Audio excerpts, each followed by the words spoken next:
Joining me now is Michael Weiner and Wes Peters. I saw an interview last night with the author of this book. I want to order it. It was a very fascinating interview. It's called The Big Print. The Big Print. What happened to America and how sound money will fix it. And I want to play some clips today and get a response from these guys. Guys, welcome back to Brandon House Live. Thanks for being here with us.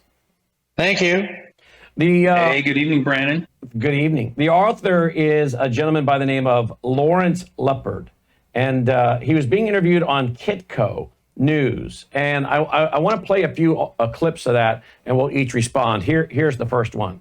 Describe that. Well, let me plug in my audio where I was listening myself. All right. Grasp it. I'm sure most of your listeners know this, but so the government is obviously spends. The problems starts to arise when the government tries to make more people happy than it can afford to make happy by transfer payments and everything else, and so they run a deficit. They spend more than they're taking in tax revenues, and of course they need to finance that. So they do so by selling bonds into the bond market, which back when the government was better managed, the U.S. Treasury bond was the bedrock of stability in the world. Everyone could buy it knowing it wouldn't be debased and it was safe and it would be paid back and you would get interest rate on it. But what's happened is, we've gone from a small amount of debt, and the book shows this. I mean, the last 5-6 years, we've grown the debt $11 trillion in 5 or 6 years. It's more than it took the entire first 80 years to do. So, that debt growth leads to a problem where the interest costs start to get very large. And now you've got a deficit that's occurring because of those interest costs. And so, our deficit last year was $1.8 trillion. Well, 1.3 trillion or 1.1 trillion of that, was interest charges. And so, if interest rates go up, then interest charges get larger. If interest charges get larger, the deficit gets bigger. If the deficit gets bigger, you need to sell more bonds to cover the deficit. So now you're selling those bonds into the same size bond market. Well, the buyer of the bond says, I'm not going to buy those and pay unless you pay me a higher interest rate. Okay, so you sell them, but they pay a higher interest rate.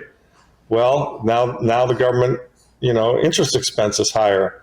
Oh, and now the deficit's higher. Oh, and now we have to sell more bonds. You see where I'm going with this? Mm-hmm. We're getting a reflexive circle, kind of a doom loop of, the more interest rates go up, the more bonds you have to sell, the more bonds you have to sell, the more it pushes interest rates up, the larger the deficit, et cetera, et cetera. And this is how currencies and countries fail. This is a sovereign debt crisis. This has happened before. It's happened in Argentina. There's a whole list of them in the book. And it's happened in many, many places. Now, it hasn't happened in the United States because, generally speaking, pre 2008, we were pretty well managed. Mm-hmm. But it's now in the process of happening in the United States. And we're doing all the things that all of these countries who had currency problems have done in the past. And yet, the large mass of the people are sitting there saying, well, that could never happen in America. America's been stable for 200 years. And they're right. They're right. But if you do the same thing. Okay, so here we go. Those are shocking numbers. In the last 5 to 6 years, we've increased our deficit by $11 trillion, more than the first 180 years. Our interest that we pay on that debt is $1.3 trillion a year. You raise the interest rates so that people will want to buy the bonds, but now you're raising the interest rate on your debt, which means you now need to sell more bonds, and it just gets to be a loop. So the alternative is, Wes, print the money, which is why his book's called The Big Print. Respond. Absolutely. Print the money. I wish we could do that, Brandon. Just write a check whenever we wanted something, right? We'd be thrown in prison. Well, he's also talking about on the edges of some of the things that we've talked about in the past, Brandon. We just recently mentioned that there's $9.2 trillion that needs to be refinanced by June. And just here a couple of weeks ago when Jerome Powell decided to sit tight on interest rates and not lower them, Donald Trump was livid. He wants them to lower interest rates so we can refinance this $9.2 trillion at a lower rate, because he's exactly right. If we refinance it at the current rate, it's going to be a full percentage point or more higher than the existing rate is. So that's more money going to feed the beast and to pay interest to service that debt.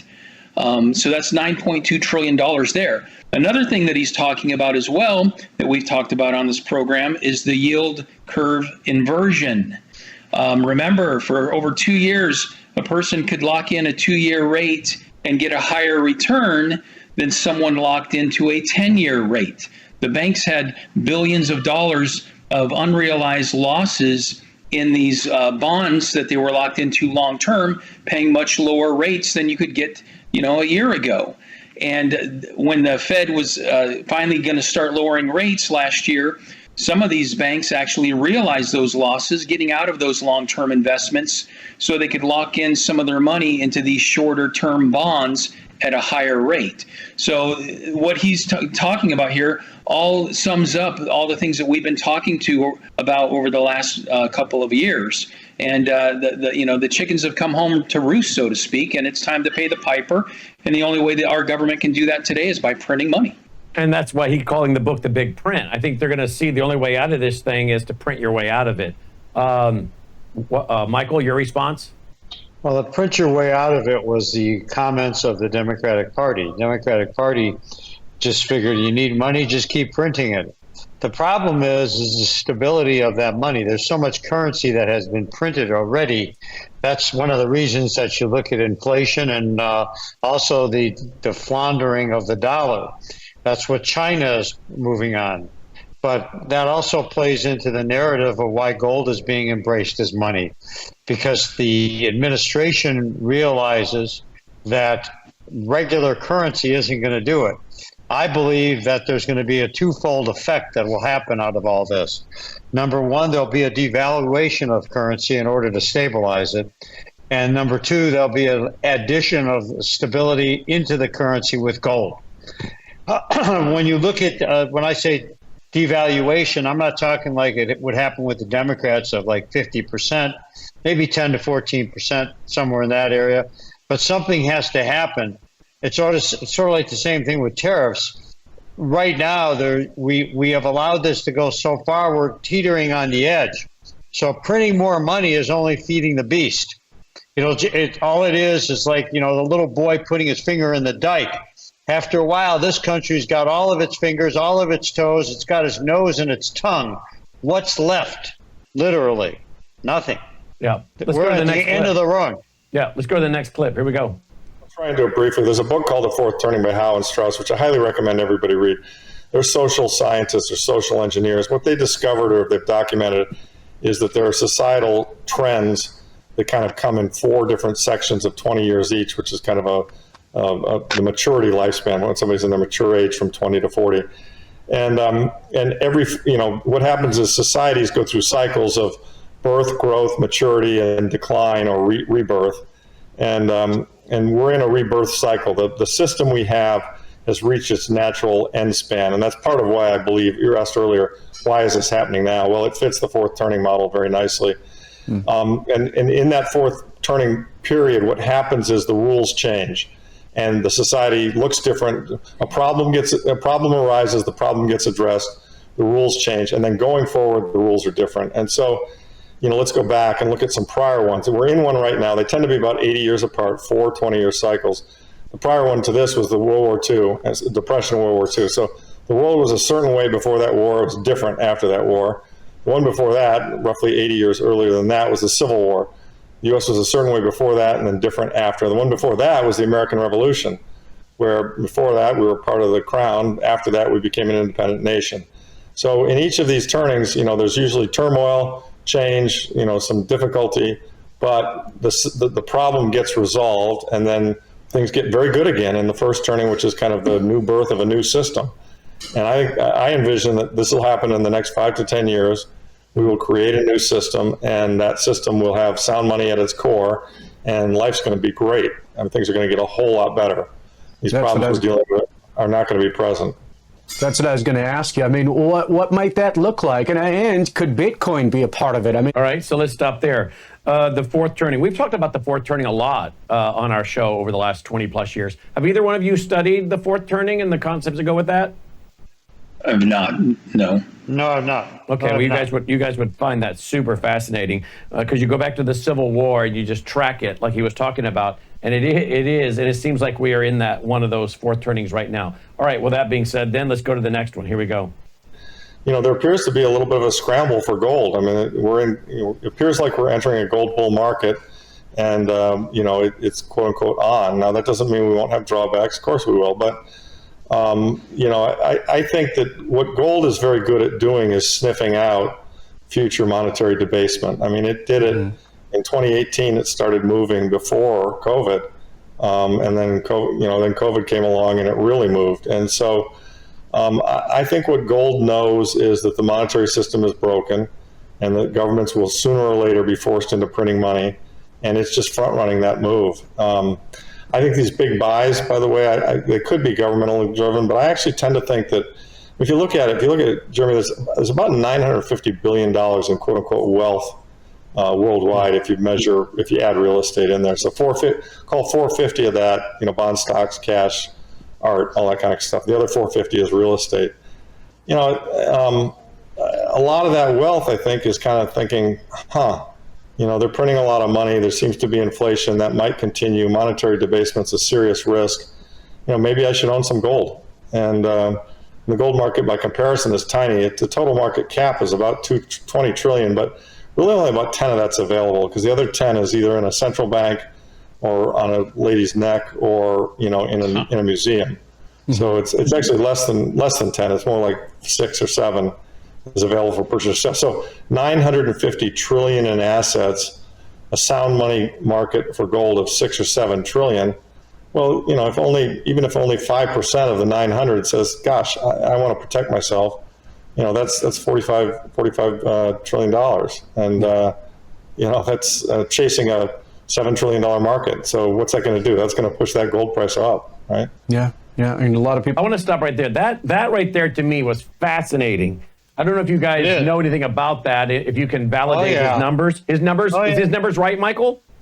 His numbers are correct, but it plays into him and I should be like on a simpatico, because that's exactly what I've been saying. Governments know that we have been, and that's what actually Basant said, we've been printing money with no basis behind it. And what they're trying to say is embrace the Bretton Woods Treaty, which literally brings gold back into play. And that's pretty much what he is stating in there, that gold will be brought into play, not just by individuals, but by governments. And there's just not enough of it available. And what's really amazing is that the people that are going to wait to try to get it when they won't be able to, and or they'll pay such a ridiculous vig for it, it won't be worthwhile to accomplish anything. He's absolutely correct. We have a debasement is devaluation, and we have to have some sort of devaluation to make up for this insane printing of money. If you track the rise and fall of the United States of America, go to 1971. That's the year. Go to 1971. We went off the gold standard. Who came into power then? Nancy Pelosi, Nadler, Schumer, Biden. Why? Because they had an open checkbook. Prior to that, Congress people spent 2 terms and left because they had no power. Nothing. They did this tangible monetary system is the destruction literally of the economic world, and that's why it's being embraced to bring gold back in, and that's why debasement is a key. And I comment on Basant and Trump's people of having the idea to do it, and the Chinese, quite honestly, through the BRICS, and we've talked about it, Brandon, on the show. You talked about it 20 years ago. They realize it. They're embracing it. So it's not just us, it's the other side. So we are in for a blossoming gold market. And I said before, we said it on the show, Wes and I repeat it, gold is no longer a commodity. Gold is money. And if you think of it that way and stop playing games, you'll be okay. Playing games being people who are trying to sit back and say, well, I don't need gold. I've got stock. I've got this. I've got that. Good luck. Yeah, well, these numbers to me, Wes, are fascinating. 20 trillion in total gold, okay? And he says about 10 trillion is not even available. It's in central banks. It's in central banks. It's in jewelry. It's in museums. So you've got about available a market of about 6 to 7 trillion, he says. Now, if you figure on a global scale, the percentage of people that wake up and say, oh my, I better get $2, $3, $4,000 in gold, or I need to get $10,000 in gold, or I need to get $25,000 in gold as a hedge against inflation and destruction. There won't be enough. It's going to be musical chairs, and the price is going to go nuts. And as Michael said, at that point, the price is so high, you're not going to be able to accomplish anything with it. You've waited too long, and there's going to be a lot of people. But people don't think that way. They think that this is always available, and there's an endless supply. They just dig up more. Well, yeah, obviously, when the price goes high, people will try to go and mine it. But that takes a long time and a lot of capital to put together. So 6 to 7 trillion is all there is available. And I don't know what percentage of that 6 to 7 trillion is already bought and sitting in vaults of citizens in their IRA or different clients of yours. So I mean, so how much of that 6 to 7 trillion is really available? Right. That's the big unknown. I was just going to say real quick. Go ahead, Mike. Go ahead, Wes. I was just going to say real quick that, and most of the buying in the last 12 to 18 months hasn't been the hardworking middle American looking to protect their wealth and put something away, as a safe haven investment. Most of the buying has come from institutional investors, central banks loading up. And, that's a lot of that is the people that control money around the world. And now people are, again, because the fear of loss, the fear of missing out is kicking in. People are saying, again, Michael and I are having calls every day. People that, we've been talking to for 2 years about buying gold and silver are finally coming on board. Wait a minute. What was the price 2 years ago, Wes? Yeah, exactly. What was it? They're paying $500, $600, $700 more per ounce than they needed to. $1,900. Yeah. 1900, now it's 31, and they waited 2 years. There's another thing statistically, excuse me, Wes, I want to add that Wes and I face every day. We hear people and they say to us, well, gold is high right now. Every time gold hits a cyclical, and I've been hearing that for 45 years, and then prior to that for about 500 years. But reality is, every time gold hits a pinnacle, like when it hit 100, it went up straight to 1,000. Had its bridges, but it went up to 1,000. When it hit 1,000 in 2009, it went up straight to 2,000. It stabilized a little bit, then it went up from 2,000 to where it is right now, 3,000. My premise is, that's why I predict by the end of the year, 36 to 3,800. I've raised it to 3,800 to 4,000. The next level of gold will be a level close to 4,000, and when it goes over 4,000, we'll go through the same thing. Gold is legitimately a bargain now. Think of it that way. Well, if you buy it at 3,000 an ounce, and that seems high compared to 2 years ago, but at 3,000 an ounce will seem like a deal when it's 4,000, 4,500, 5,000 an ounce. So again, the issue isn't about making money, it's about preserving your purchasing power. I don't give financial advice, I give financial opinion. I want to go to this last clip, because what he's saying is, and again, the name of his book is the big print. The collapse is here, is what he's saying. And again, trade wars, tariff wars often precede world wars. And so we may be setting up for a world war. If we go to a world war, how much more money is going to be needed to fund the military and to build? And that's if you survive the world war. They don't just cyber hack your economy and your power grid and take you down. But I mean, if we go to world war, what do you think happens to gold? Price goes crazy. Look what happened in World War II. What was the only country that was left alone? Switzerland. What did Switzerland have that the world wanted? Gold. That's exactly why Switzerland was left alone. It was a money-changing center, and gold was the hub of it. And if you go to a world war type of situation, paper money becomes the Confederate dollars. Gold becomes a means of monetary exchange. We're almost there right now. And when you talk about this $1,000 or whatever, Brandon, when we talked in the beginning of January and I said gold would be 3,000, gold was 2,580 when I said that. It was 25. It's gone up over $500 in 3 months. 3 months. Crazy. That's crazy. Something I want to point out real quick too, Brandon, before you play that clip. We're talking about the price of gold going up, but at the end of the day, it's not the fact that the gold's going up. The dollar going down. The dollar going down. Yep. And just because your gold's going up doesn't mean you're making money. That means you're paying more at the grocery store. You're paying more at the gas pump. However, your gold and silver is offsetting that inflation. So people need to keep that in mind. Gold and silver, the price going up, that just means the dollar is going down in value. So if you buy at a high price, what you're really doing is you're dumping dollars. You're dumping bad dollars for something that's trying to keep up with that decline. Correct. In its purchasing power. All right, let's go to the big print. Here's what he says about how our government's going to get out of it. In terms of what the average person can do, the book is very clear about that. You want to own things. The government is in a debt trap.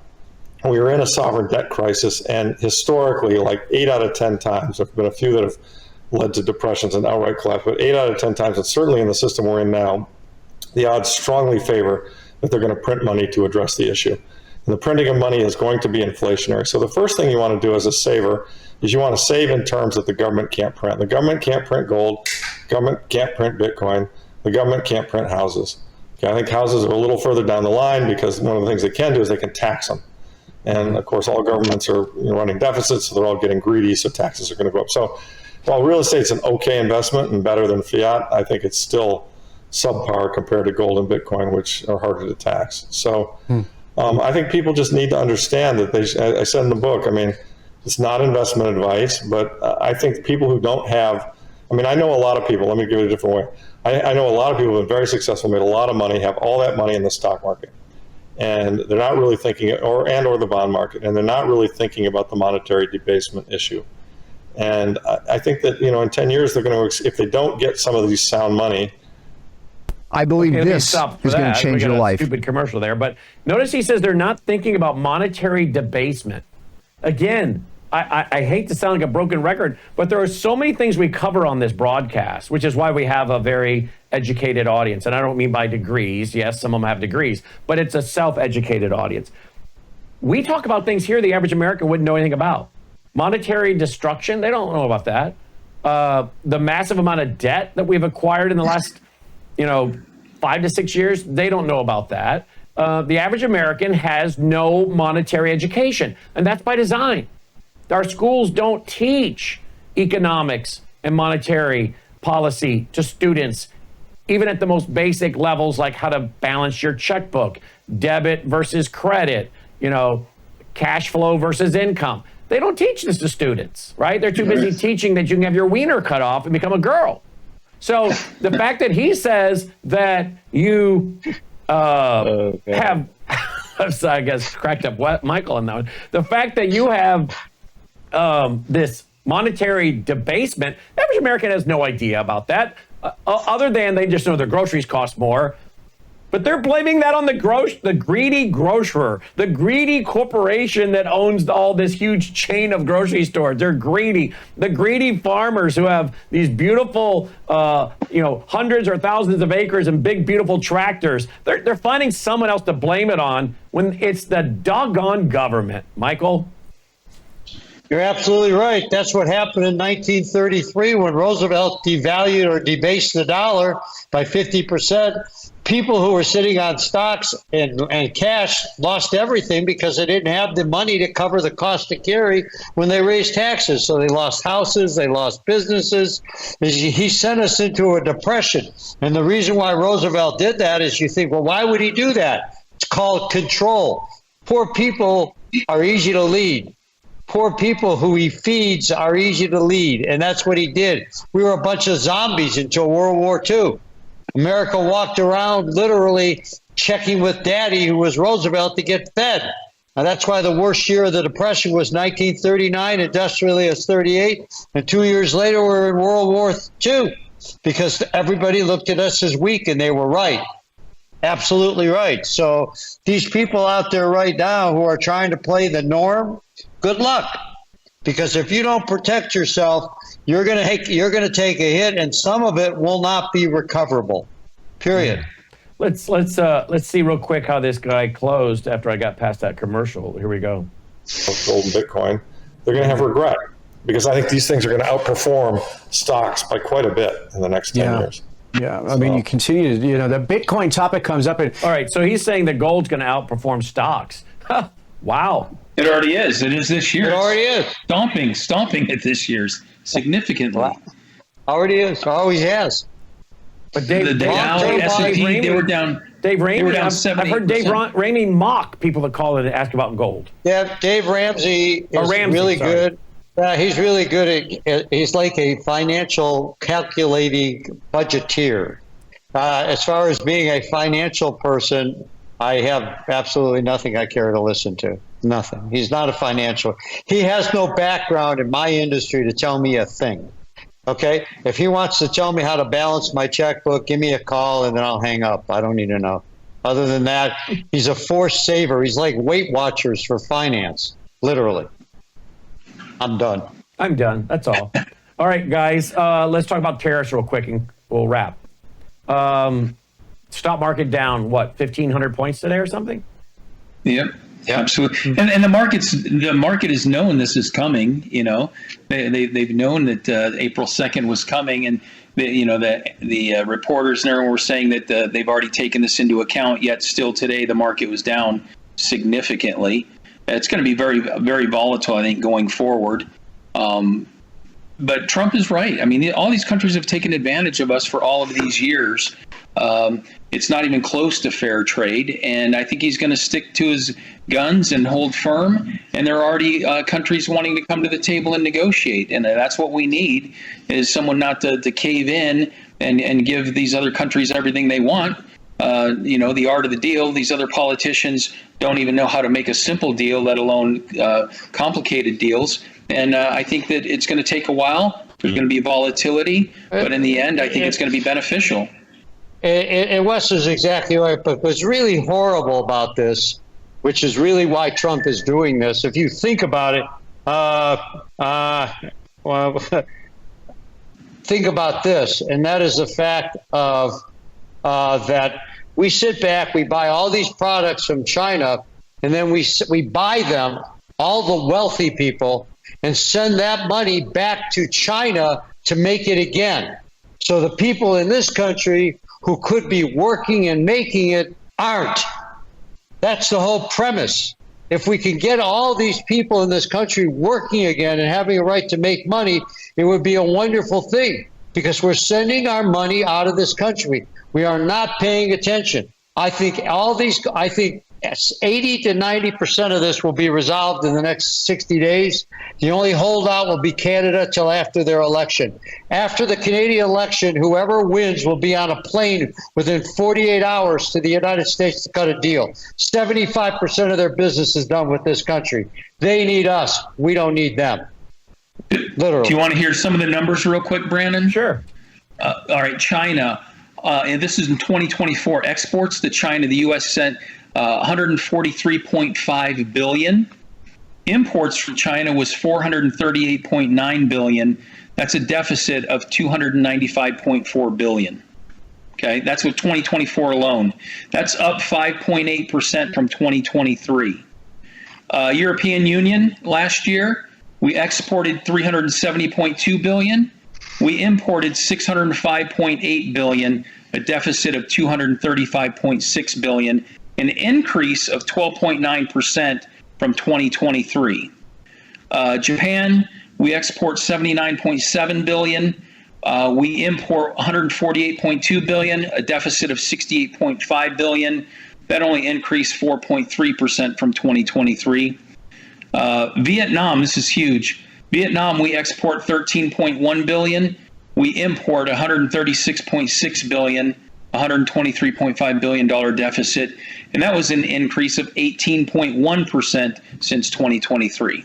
And the list goes on. So, All right, listen to what President Trump said about this today outside the White House.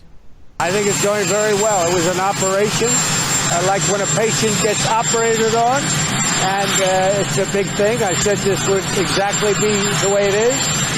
We have $6 or $7 trillion coming into our country. and we've never seen anything like it. The markets are going to boom, the stock is going to boom, the country is going to boom, and the rest of the world wants to see, is there any way they can make a deal? They've taken advantage of us for many, many years. For many years, we've been at the wrong side of the ball, and I'll tell you what, I think it's going to be unbelievable. The thing that people have to talk about, we're up almost to $7 trillion of investment coming into our country, and you'll see how it's going to turn out. Our country's going to boom. It's going to boom. Did he mention it's going to boom, guys? It's going to boom. Boom. It is. It's going to boom. Big boom. Boom, boom, boom, boom, boom, boom. Yep. Yep. We just got to take a little pain for a little while. Like childbirth, Yep. right? That's correct. Like surgery. Do I hear? Yeah. Correct. Yeah. Correct. Yeah. Did I tell you the economy's going to boom, Wes? It's going to boom. It's Yeah. big. It's gonna. Never seen anything like it. It's going to be the best, the biggest. I was just gonna be discussing that with huge. I was just discussing that boom with Dolly. She's relaxing right now. Well, she actually just bolted. She was sleeping, and then she just pushed the. Because she got the boom. She got the boom, and she pushed the French doors open and went on in. She just bolted her way. She just boomed her way in. She got her boom. Did you see Lawrence? Lawrence had his dog. What? Did you see Lawrence's dog in the background? I did. I was watching that. It looked like a interview. Westie or something. It is. I watched that whole interview last night while we were dodging tornadoes. And I said to my wife, I woke my wife up. I actually woke her up, said, look at his Westie. She looked at it. She said, you woke me up for that? You have a basement? No, I don't have a basement. Storm cellar? No, it's Tennessee, Memphis. Outside of Memphis, we don't have, the water table's too high. We have no basements. All right, well, you just said tornadoes. Yeah. I said tornadoes. We were dodging tornadoes, and I was laying in bed watching Kidco News, because that's what we do here. You weren't dodging anything, pal. I wasn't. I was laying there. I was laying there for just pretending we were in a pinball machine, and it would bounce off of us and keep going. But I was up all night, off and on, because my little mini schnauzer, she can't, I have a black one and a white one, and she, the black one, cannot handle. I was looking to see if she's down there. She's been holding real close to me today. She gets scared. She comes to daddy. She wants to be babied and pampered. She goes to mom, but she gets scared. She comes to dad. So she was panting all last night, panting and shaking. And then she cuddled up next to me, squeezed her way in. Let me just scooch right in here, she said, between Dolly and I. Dolly did not like that. Dolly started kind of a very passive, non-aggressive little growl at her. But I ended up waking up a million times because every time a storm front would come through, lightning, rain, my wife and I didn't sleep worth beans last night. So we don't need to hear the sirens, okay? We have a mini schnauzer that is, I had to turn on piano music and play piano music to drown out the weather so we get back to sleep. It was a very long night. I'm a lesser man would not even be here doing this show. He'd be in bed already. Yeah. And you got the boom. I got the boom. Well, we heard a lot of booms last night. I'll tell you that. Logan, did you show these boys these big tornadoes? Show the boys some of the big tornadoes that bounced around here.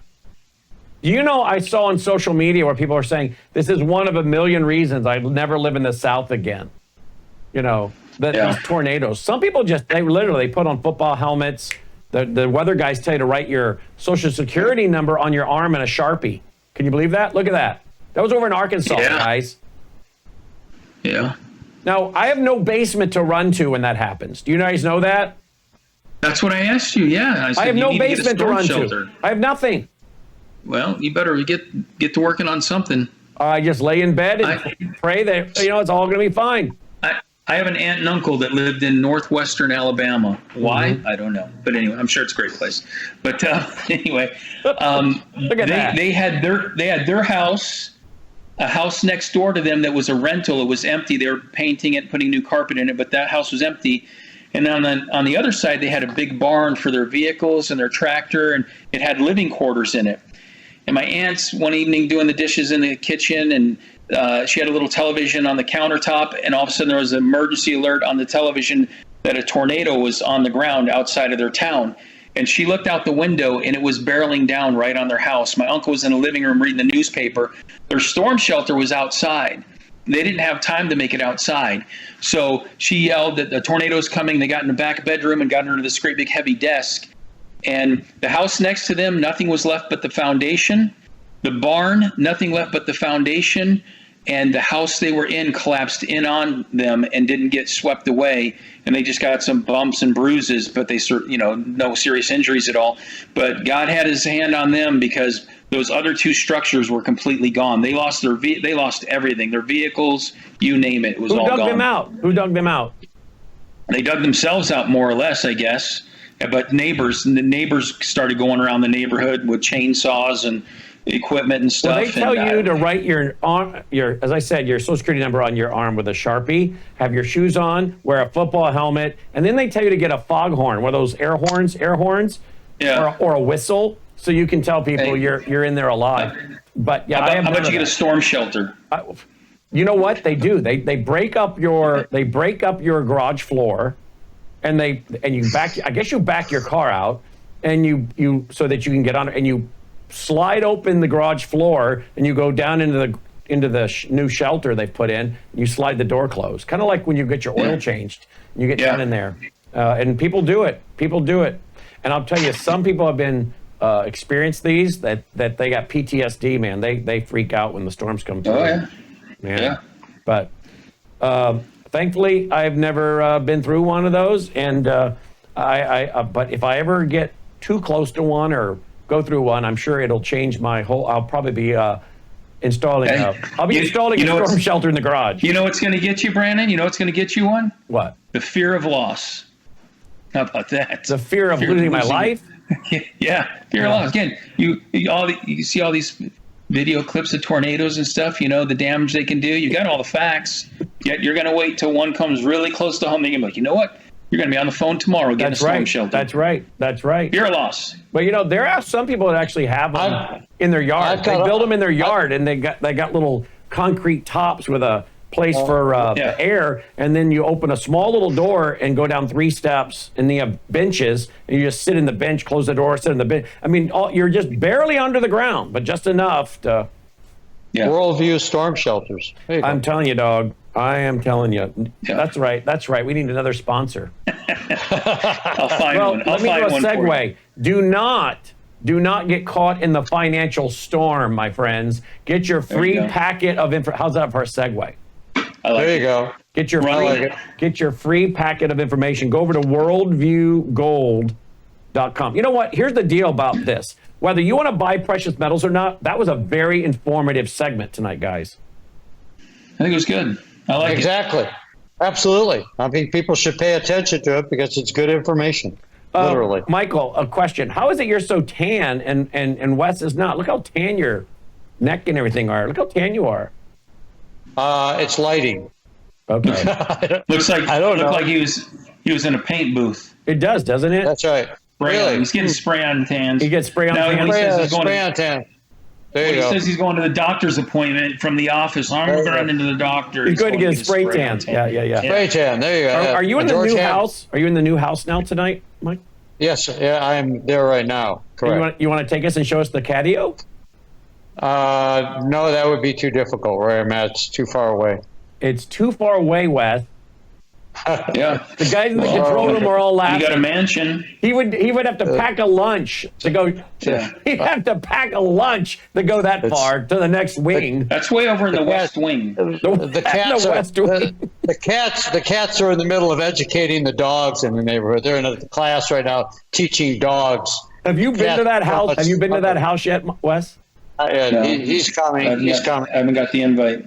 Mm-hmm. He's coming. We'll get security to let him in. Don't worry. I'm starting to think he's living in a condo in North Scottsdale.